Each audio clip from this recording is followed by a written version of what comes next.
WhatsApp lifters. तो ये है part 2 of how to periodize for strength series का, और इसमें हम बात करेंगे लीनियर प्रोग्रेशन के बारे में। तो पार्ट 1 में हमने बात की स्पेसिफिसिटी, रिकवरी एंड नॉवेल्टी के बारे में। इस वीडियो में हम देखेंगे सबसे पहले कि SRN को हम अपने प्रोग्राम में वेरिएशंस लाने के लिए कैसे यूज़ कर सकते हैं। जब हर वर्कआउट 100% देने के बाद भी आप प्रोग्रेस नहीं कर पा रहे हो तो इट मेक्स सेंस कि आप एक स्टेप बैक लें और अपनी पीक यानी अपने 1 रेप मैक्स सेट के अपने बेस पे ज़्यादा ध्यान दें, which could be your supporting muscles, which could be adding volume, which could be doing more conditioning work. जो भी आपकी मेन लिफ्ट है उसके ज़्यादा टचेस देना, उसे ज़्यादा बार परफॉर्म करना। अगर आप इंटेंसिटी सेम भी रखें तब भी आप अपनी ट्रेनिंग में थोड़े बहुत चेंजेस करके रिकवरी को प्रायोरिटाइज कर सकते हो। जैसे अगर हम वेस्ट साइड मेथड को देखें तो उसमें लुइस सीमन ने क्या किया था कि वो हर वर्कआउट मैक्स एफर्ट सेट्स कर रहे थे, और अगर कोई ऐसा करता है तो रफली 4th वीक में हमें डीलोड रखना पड़ता है ताकि हमारी बॉडी और हमारा CNS रिकवर कर सके।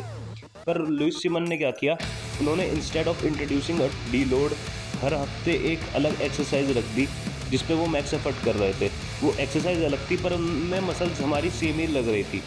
तो उससे क्या हुआ, बिना डीलोड के हमारी बॉडी को एक अलग तरीके का न्यूरोलॉजिकल स्टिमुलस मिला जो कि इनफ था, जिससे हमारी बॉडी रिकवर भी कर पा रही थी और उन्हें डीलोड की भी ज़रूरत नहीं पड़ रही थी।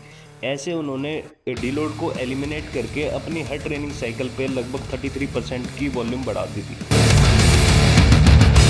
जब आप एक ही तरह की ट्रेनिंग, एक ही तरह की एक्सरसाइजेस काफ़ी लंबे टाइम तक करते हैं तो एक पॉइंट आएगा जब आप जितनी इंटेंसिटी से अपने वर्कआउट कर रहे हैं, आपके वर्कआउट आपको उतना रिजल्ट्स नहीं दे रहे होंगे। इसी को हम डिमिनिश्ड रिटर्न्स बोलते हैं। इसीलिए नॉवेल्टी की ज़रूरत होती है। बट इसका मतलब ये नहीं है आप हर दूसरे हफ्ते हर दूसरा नया प्रोग्राम फॉलो करने लगे, अपनी मसल्स को शॉक करने की कोशिश करने लगे।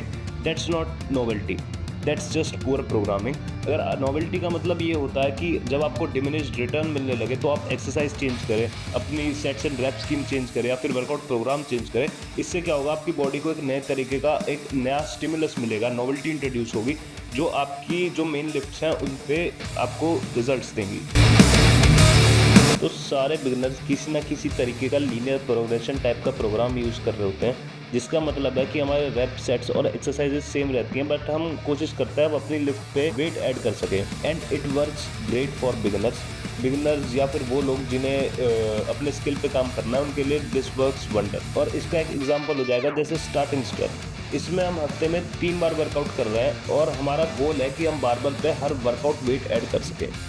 एंड बिगिनर्स या फिर जिन लोगों ने इतनी ज़्यादा स्क्वाट, बेंच और डेडलिफ्ट परफॉर्म नहीं करी है, उन्हें यही प्रोग्राम फॉलो करना चाहिए। मैं इसी से स्टार्ट करवाता हूँ हर किसी को। बट एक पॉइंट के बाद आप इसमें स्टॉल मारोगे ही मारोगे। देन उसके बाद क्या, व्हाट्स द लॉजिकल जंप। तो इसके बाद रेकमेंड जो लीनियर प्रोग्रेशन में किया जाता है, अगर आपको लीनियर प्रोग्रेशन ही फॉलो करना है तो उसमें हम हर वर्कआउट की जगह हर हफ्ते अपने मैक्स एफर्ट ट्राई करेंगे। उसका एक एग्जांपल लेते हैं जैसे टेक्सास मेथड। अब जैसे स्टार्टिंग स्ट्रेंथ में हम तीनों दिन अपनी लिफ्ट्स पे वेट ऐड करने की कोशिश कर रहे थे। टेक्सास मेथड में हमारा सिर्फ एक मैक्स एफर्ट डे है, उसके बाद एक एक्सप्लोजिव डे है और उसके बाद एक वॉल्यूम डे है। तो हम जो अपनी मेन डे है मैक्स एफर्ट डे, उसी में कोशिश करेंगे कि हम अपनी लिफ्ट पे वेट ऐड करें। बाकी दोनों जो डे हैं वो हमारे मैक्स एफर्ट डे को ही फॉलो करेंगे। और आप टेक्सास मेथड में काफ़ी टाइम तक गेन्स बना सकते हो। आप आराम से 150 की या फिर 160-70 की स्क्वाट तक जा सकते हो, 200 की डेड तक जा सकते हो, 120-30 की बेंच तक भी जा सकते हो। Texas method is a really great workout program. पर उसके बाद क्या, अगर आपको एक बड़े लेवल तक जाना है तो आप टेक्सास मेथड जैसे प्रोग्राम को ज़्यादा टाइम तक नहीं चला सकते। तो उसके बाद क्या, तो उसके बाद जो एक लॉजिकल जंप है या फिर जो ज़्यादातर लोग यूज़ करते हैं वो है हम अब हर हफ्ते को भी छोड़ के हम हर तीसरे हफ्ते अपने मैक्स एफर्ट को ट्राई करें, अपना न्यू 1 रेप मैक्स या फिर 5 रेप मैक्स ट्राई करें। इसका एक एग्जांपल हो गया जैसे 5-3-1 वर्कआउट प्रोग्राम। इस वर्कआउट प्रोग्राम को काफ़ी टॉप लेवल के पावर लिफ्टर्स भी यूज़ करते हैं, काफ़ी सारे अच्छे कोचेस भी रिकमेंड करते हैं क्योंकि this is a really great program. इसमें हम क्या करते हैं कि हम वॉल्यूम को ज़्यादा रखते हैं शुरू के वीक्स में, और धीरे धीरे जैसे हमारा तीसरा वीक आता है उसमें हम वॉल्यूम को थोड़ा कट करते हैं और वेट को बढ़ाने की कोशिश करते हैं। और जो हमने इतनी ज़्यादा वॉल्यूम परफॉर्म करी है वो हमारे तीसरे हफ्ते जो हमारा नया 1 रेप मैक्स है उस पर कैरी ओवर देता है। एंड उसके बाद हम चौथे हफ्ते डीलोड लेते हैं और 5वें हफ्ते से हम दोबारा नया जो हमारा 1 रेप मैक्स है उससे परसेंटेजेस लेके इसको दोबारा परफॉर्म करते हैं।